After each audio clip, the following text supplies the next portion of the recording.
Hi, today I'm just having a quick chat about PRS guitars.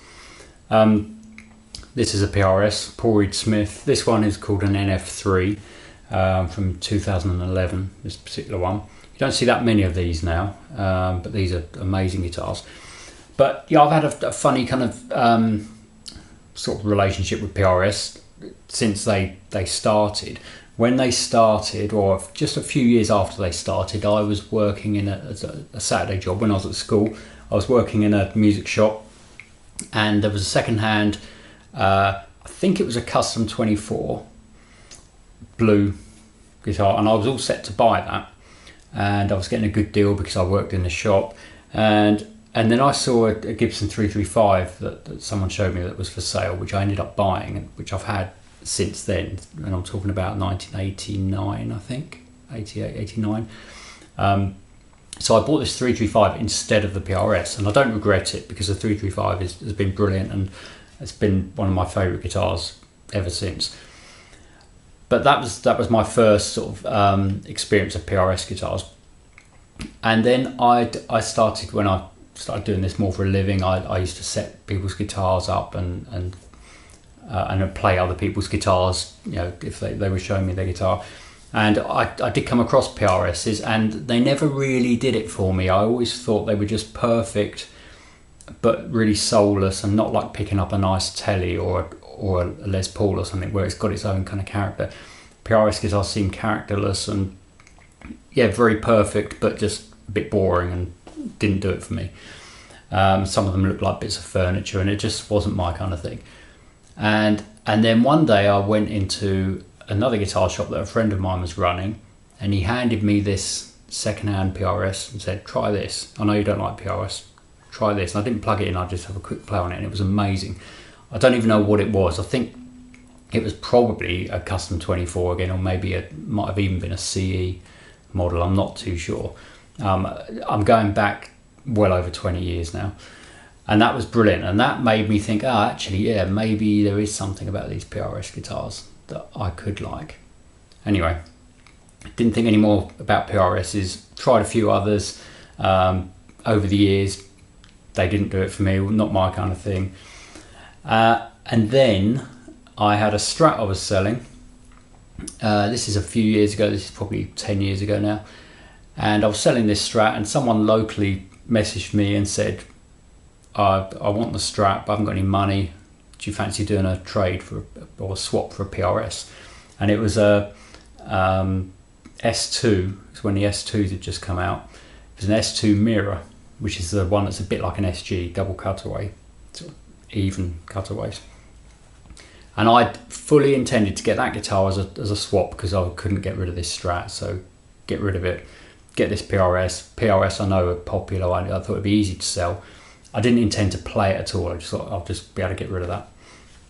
And that guitar really surprised me how good it was. It was brilliant. It had its own kind of vibe about it. It had its own character. It was a really well-made guitar. Not one of the core models. It wasn't the most expensive PRS guitar you could buy, but it was really well made, and it was far better than anything else for that price, I thought. So that really started to convert me to PRS guitars. If this is going on a bit, skip forward or something. Anyway, so I had that one for a few years, and a friend of mine bought that off of me a few years ago. And then one of my pupils, this is also a few years ago, 3 or 4 years ago, as far as I know, he might still have this. He's got a Custom 24 artist pack model. And I played that guitar and did some demos of it, which are on my channel. And I think that's got probably the best sounding pickup I've ever heard or ever played. The bridge humbucker on that Custom 24 is amazing. I didn't really like that guitar otherwise. I mean, it's very well made, but it was a bit like all the PRSs I played in the past, where it was a bit perfect, and it didn't really do it for me. It was a little bit heavy, and I didn't really bond with it. But the bridge pickup was unbelievable sounding. It was just superb. And that also started me thinking, well, yeah, there is something about these PRSs. Anyway, go forward a little bit further. I started looking at PRSs online, and I saw one of these. This one. for sale, second hand, and I bought it on a whim and just took a chance on it. It was online, and I just ordered it, and it was an eBay job, and I wouldn't necessarily ordinarily do that, but I did. I took a chance on it, and I've made lots of videos about this guitar and used it in lots of other videos. So I'll put some links to the ones, in particular the one where I first got this and my first impressions, which weren't all good. But after a while, and after setting it up extensively and adjusting it, and that, it's become probably my favourite guitar. It's absolutely brilliant.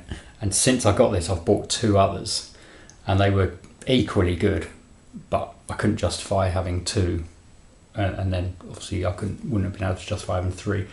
So I kept this one, which was the most used one of the 3 that I've ended up buying.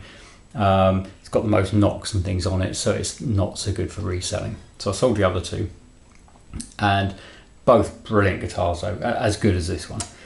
And this is just an amazing guitar, and it's completely changed my mind about PRS. What else have I done with PRS? Let me think. Oh yeah, then I got a CE24 not long after this. That's a brilliant guitar. One of my pupils bought that recently. That was a really good guitar. It was an early-ish one, 1991 guitar. That was brilliant. A real good kind of does everything guitar. So yeah, excellent. And then in amongst all of this, I've still played other PRSs that have got that thing that the original ones I played had, which is they're very perfect but don't really do it for me and look a bit too fancy, and they're just more style than substance almost. But then I got this for not very much money at all. This is an SE. Oh, I've played some of the other SEs, I forgot to mention that. Some of the SEs are amazing for the money, but yeah, this is an SE1, and this is superb. It really is. This is really a good guitar, you know, regardless of the cost. It's a good guitar. Pretty basic, 1P90. I keep toying with the idea of replacing the pickup, just because there are expensive P90s you can get and I could put in, but then I'll plug it in and I think, oh, I don't really need to change pickup. It just sounds brilliant. So at the moment I use this as a slide guitar, so I've got a high action on it, and because it doesn't owe me very much money, it's a good one to have sitting there ready for any time I need to do slide, which is occasionally. I used it quite recently on a recording for someone where I had to do some slide and some normal playing, and I used this for the slide, and it sounded just as good. I used my Sir Telly for the normal stuff, which literally costs about 10 times what this cost, and this didn't sound inferior. It held its own. So yeah, that's a really good guitar as well. But yeah, that's my thoughts on PRS and my experience of PRS. Let me know in the comments if you've got similar stories about PRS or similar thoughts on PRS, or maybe you totally disagree with me and you've always thought they're amazing. But yeah, when I got this one, that's when I realised just how good, or what all the fuss is about. If you get the right one, I think they're completely unbeatable. And I have had some good guitars. I've had Fenders, Gibsons, custom shop Fenders. I've had quite a lot of Music Man guitars. I've had a Don Grosh, which was a really good guitar. What else have I had? I had a Tom Anderson. I've had a couple of Sirs. All, you know, a lot of the sort of top end guitars I have been lucky enough to own. But you know, if I had to get rid of every guitar I've ever owned and just pick one of them just to keep, then it would be this one, definitely. So yeah, even though I love some of the other ones I've still got, but this really is an amazing guitar. Anyway, so that's what I think about PRS. Okay, thanks for staying to the end if you did.